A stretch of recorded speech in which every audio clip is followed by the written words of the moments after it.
بوحشت نگاہی کے خو کردئی کہ خود را بپیش خودو کردئی.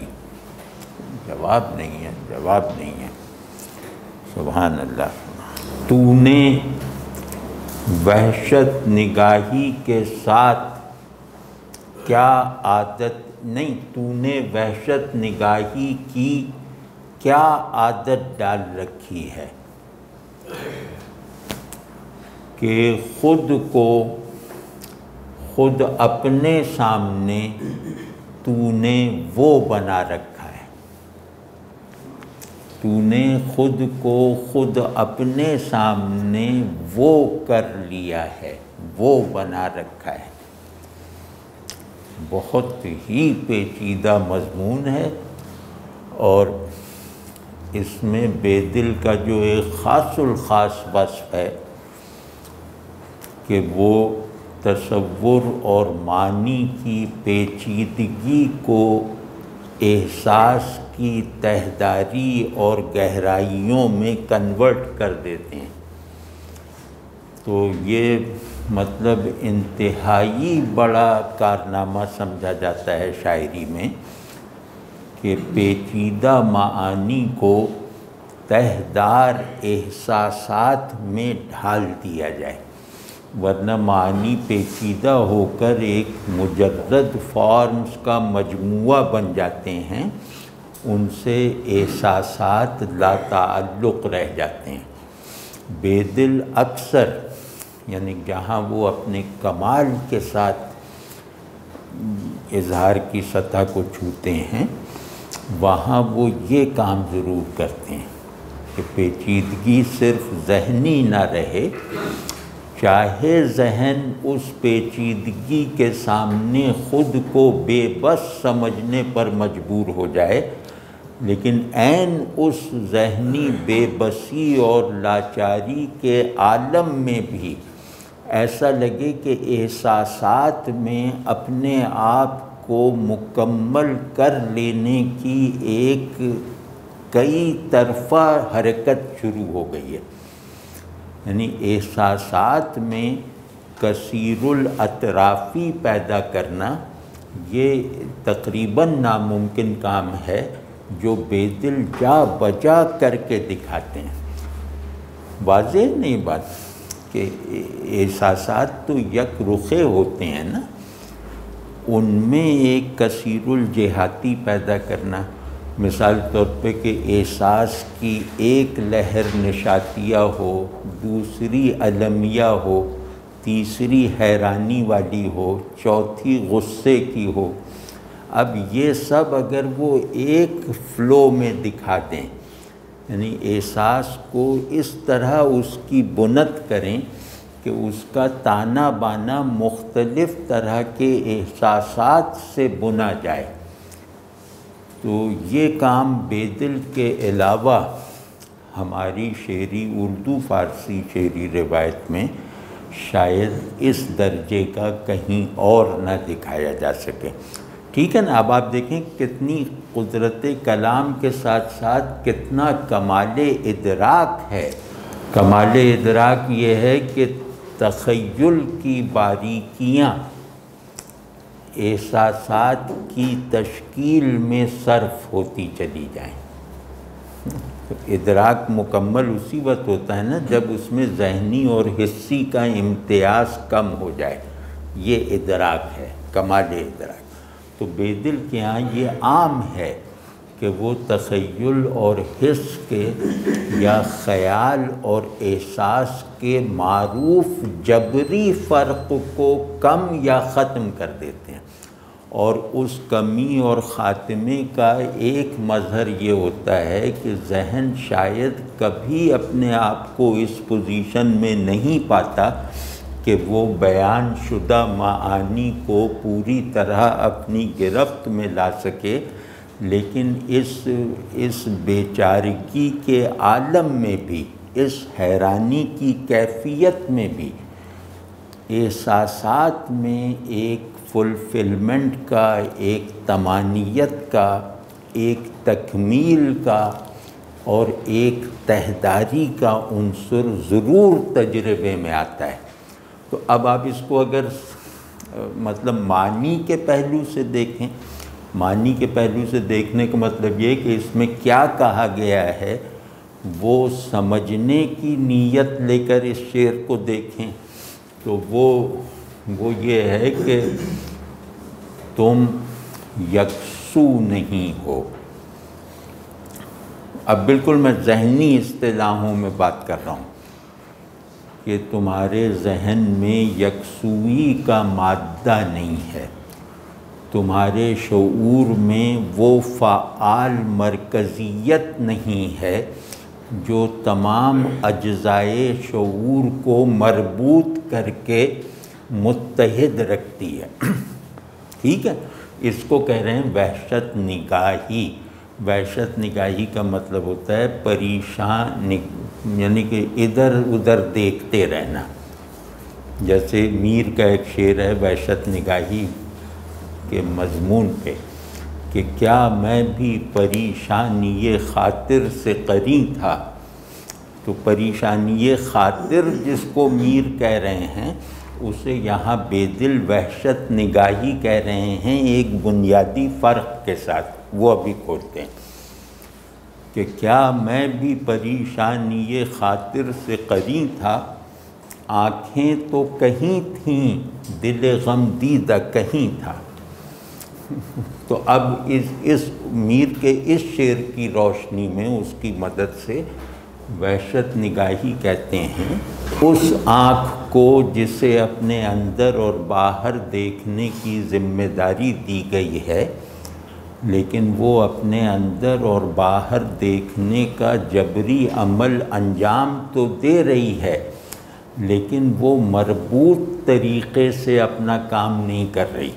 وہ کبھی ادھر متوجہ ہو جاتی ہے، کبھی ادھر مائل ہو جاتی ہے۔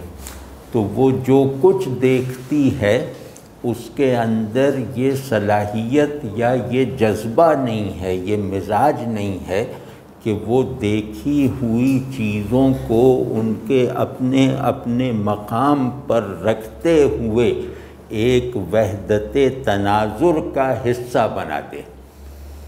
تو وحدت تناظر کا نہ ہونا یہ وحشت نگاہی ہے۔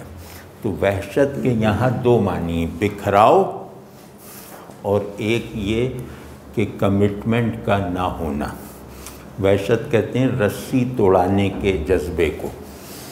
تو یہ مطلب سبجیکٹ آبجیکٹ اورینٹیشن بالکل بگڑ کے رہ گئی ہے یا بالکل مختلف ہو گئی ہے کہ سبجیکٹ جو ہے وہ آبجیکٹ سے تعلق پیدا کرنے کی درست پوزیشن پر نہیں کھڑا ہوا۔ اب جو سبجیکٹ آبجیکٹ ریلیشن شپ یا ایکسیڈنٹل ریلیشن شپ کے جو نتائج نکلیں گے وہ بکھراؤ اور کیاس کی شکل میں نکلیں گے۔ اس میں آبجیکٹ اپنی جگہ پہ نہیں ہے اور سبجیکٹ اپنی پوزیشن پہ نہیں ہے۔ تو اس کو کہہ رہے ہیں وحشت نگاہی کوئی جواب نہیں ہے۔ اور دوسرا پازیٹیو مطلب ہے، پازیٹیو مطلب ہے کہ آنکھ دیکھے ہوئے سے، ذہن جانے ہوئے سے مطمئن نہیں ہے۔ یعنی آنکھ کے لیے دیکھا ہوا بہت چھوٹا ہے، ذہن کے لیے جانا ہوا بہت معمولی ہے۔ اب آنکھ اور ذہن دونوں بینائی کے دو چینلز ہیں، یہ چینل جس طرف رخ کر رہا ہے وہاں سے مطمئن نہیں ہے۔ تو وہ ایک چیز کو دیکھتے ہی اندیکھا کرنے کا عادی بن گیا ہے۔ اس کو کہہ رہے ہیں وحشت نگاہی، کہ چیزوں کو دیکھتے ہی انہیں اندیکھا کر دینے والی جو قوت ہے وہ وحشت نگاہی ہے۔ ٹھیک ہے، پازیٹیو معنی میں۔ تو کہتے ہیں تو نے وحشت نگاہی کی کیسی عادت ڈال لی ہے، تو نے دیکھی جا سکنے والی چیزوں کو اپنی بینائی کے لائق نہ سمجھنے کے یقین پر کیسا وہ قیام کر رکھا ہے کہ تو چیزوں کو دیکھتا ہے اور دیکھتے ہی تجھے یہ احساس ہوتا ہے کہ اس پر تو اپنی بصارت اور بینائی کو ضائع کر رہا ہے، تو اسے اندیکھا کر دیتا ہے۔ یہ تو کس پرسپیکٹو کے ساتھ اپنے شعور اور وجود کے تعینات کو جو ہے تعمیر کر رہا ہے، یعنی تیرا شعوری تعین بھی جو ہے وہ آبجیکٹ اساس نہیں ہے، اور تیرا وجودی تعین سبجیکٹ اساس نہیں ہے۔ آپ سمجھ رہے ہیں نا یہ بات؟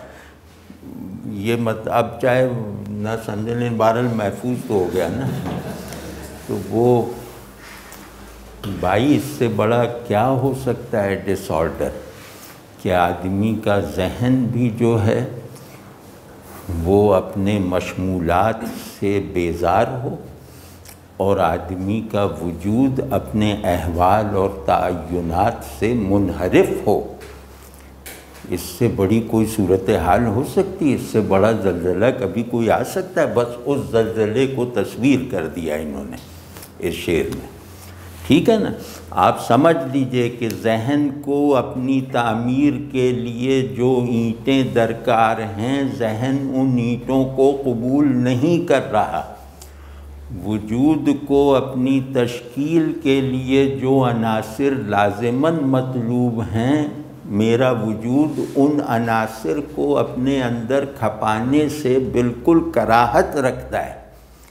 یہ سچویشن ہے، اس میں یہ شعر کہہ رہے ہیں کہ تو نے وحشت نگاہی کی کیسی عادت ڈال رکھی ہے کہ جس کی انتہا یہ ہو گئی کہ خود را بپیش خود او کردائی، کہ تو خود اپنے لیے وہ بن کے رہ گیا ہے۔ یعنی تیرے لیے میز جو ہے وہ معدوم ہو گئی، تیرے لیے کرسی جو ہے وہ فرش بن گئی، تیرے لیے چھت جو ہے وہ بلبلہ بن گئی۔ یعنی تو نے پوری اسکیم آف ایگزسٹنس کو گویا منقلب کر کے رکھ دیا ہے، اور چیزوں کے تعین کو نہ صرف بدلا ہے بلکہ ان کی تحدیدات کو مسلسل توڑتا رہتا ہے۔ تو وہ وحشت نگاہ ہے جو چیزوں کو اپنے سمیت تمام چیزوں کو، اپنے انفس اور آفاق کے تمام کیریکٹرز کو نہ صرف یہ کہ پوری طرح بدل چکا ہے بلکہ ان کی تبدیلی کے کسی مرحلے کو بھی اگلے لمحے تک جاری نہیں رہنے دیتا، پھر تبدیل کرتا رہتا ہے۔ یعنی تو نے ایک ایسی آنکھ اپنے اندر پیدا کر لی ہے جو دکھائی دینے والی چیزوں کو نہ دیکھا ہوا رہنے دیتی ہیں نہ اندیکھا بننے دیتی ہیں۔ یہ کمال ہے، مطلب بڑے سے بڑے فلسفی کو جو ہے نا وہ اس پہ وجد آ سکتا ہے۔ تو کہ خود، اور اب حد یہ ہو گئی کہ چھت بلبلہ بنی، بلبلے سے بھاپ بنی، بھاپ سے پیڑ بن گئی، مطلب یہ تو کرتا جا رہا ہے باہر کی دنیا کے ساتھ، اور خود اپنے ساتھ تیرا حال یہ ہو گیا ہے کہ تو وہ بن کے رہ گیا۔ اب یہاں وہ کو بدلتا ہوا نہیں دکھایا، اس کا ایک سبب ہے، کیونکہ میں اور تو یہ تعینات ہیں، یعنی میں بھی فکسڈ ہے، تو بھی فکسڈ ہے، وہ فکسڈ نہیں ہے، وہ کچھ بھی ہو سکتا ہے۔ تو کے لیے ایک فارم لازم ہے، من کے لیے دوسری فارم لازم ہے، وہ فارم لیس ہے۔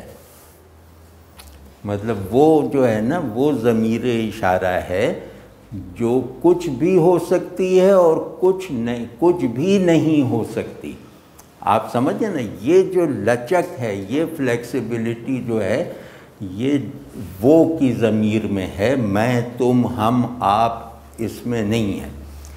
واضح ہے نا، وہ کے لیے موجود ہونا بھی ضروری نہیں ہے، اور میں اور تو کے لیے موجود ہونا ضروری ہے۔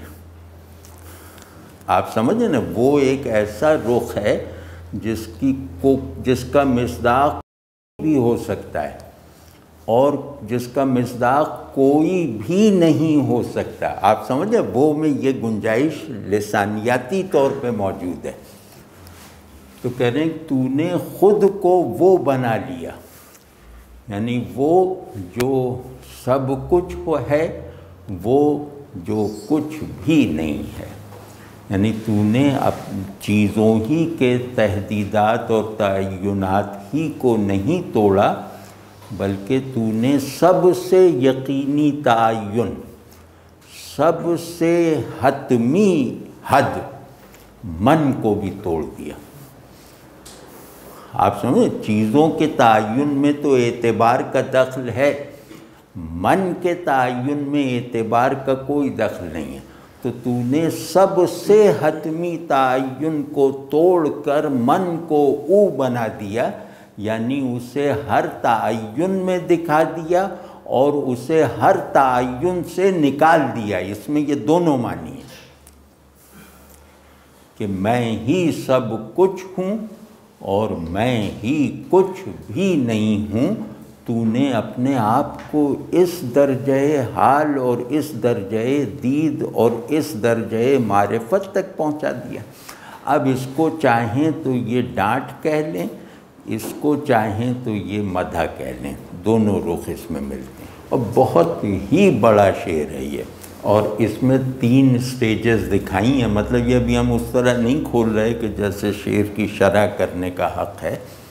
یہ دوسرے مصرعے کی ذرا تحلیل کیجئے کہ خود کو خود کے آگے وہ کر لیا ہے۔ اب یہاں یہ خود اور ہے،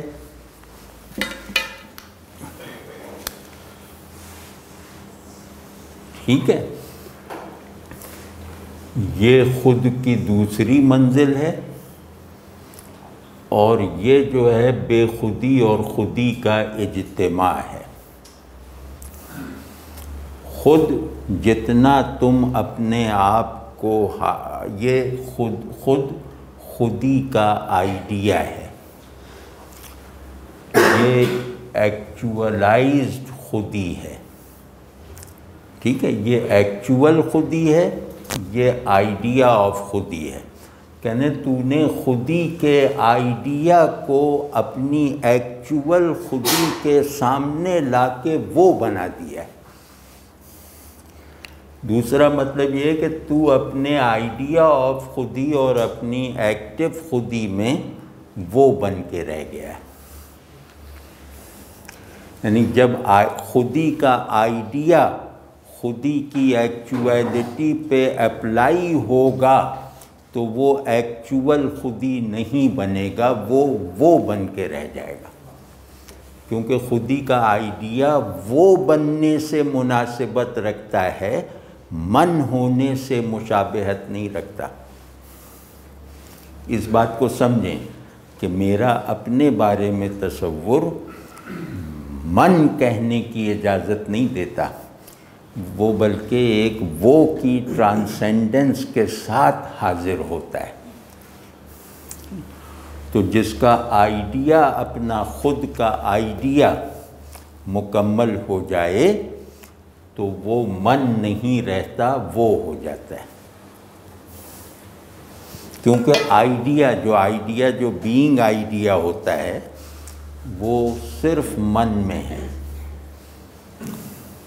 من بیسک بینگ آئیڈیا ہے، اس بیسک بینگ آئیڈیا کی مینیفیسٹیشنز ہیں تو، یہ وہ یہاں وہاں سب، ٹھیک ہے نا۔ تو کہہ رہے ہیں کہ تو نے اس من کے آئیڈیا کو ایکچولائز کر لیا یا ایکچولائزیبل بنا دیا، تو نے ایکچول سیلف کو بھی سیلف لیس بنا کر وہ کر دیا۔ اور وحشت نگاہی کا کوئی جواب ہے؟ وحشت نگاہی کہتے ہیں ایک غیب کے ٹرانس میں آ کر عالم شہود کو تہو بالا کر کے نگیٹ کر دینا۔ اب آپ غور کیجئے کہ تیرا تناظر یہ ہے کہ تو غیب کے ٹرانس میں، غیب کی کشش میں آیا ہوا ہے، تو چیزوں کو غیب کے مادہ دید سے دیکھتا ہے، تو چیزوں کو غیاب کے جذبہ نظارہ سے دیکھتا ہے۔ تو اس کی وجہ سے یہ پورا نظام شہود جو ہے یہ ایک تو تہو بالا ہو کر نگیٹ ہو گیا اصل ٹرانسینڈنس کے ساتھ، یعنی نظام شہود کی نگیشن خودی کی نگیشن ہے، خودی کی نگیشن کر لی تو پورے نظام شہود کی نگیشن ہو گئی، اور اسی خودی کے نتیجے پر دار و مدار ہے نظام غیاب کا۔ تو نظام غیاب اور خود کی مناسبت کا اس کے علاوہ نہ کوئی راستہ ہے، نہ اس کے سوا کوئی نتیجہ ہے کہ من او بن جائے۔